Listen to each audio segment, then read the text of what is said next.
בעיה ראשונה של ספורט. התבלבלתם? כן, מה? אז מה אתה רוצה לעשות? לא הבנתי. בוא תפור איתי עסקה. איזה עסקה לפור אותך? אבל אני הבאתי לו את זה. יפה, אבל הוא לא יודע את זה, נכון? כן.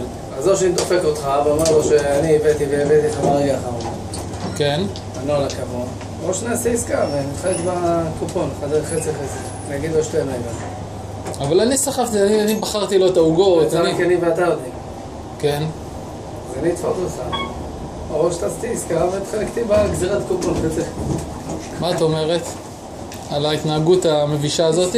עכשיו אני צריך לשכנע אותו. זה הולך לצד שלישי, אוקיי? לא אמרנו אחד מהשתיים. כמו שאנחנו אומרים לו שתינו הבאנו לך. השאלה מה תרוויח פה מזה? כלום לא מרוויחים, יושרה, זה הכל. העניין של יושרה בעיני אותו צד שלישי. אם לא, אני דופק אותו, אני אומר לו, וואלה, אני סחבתי והבאתי לו את זה פה ליד הדלת ועכשיו הוא גוזר. הנה? דילמות מוסריות בכלל.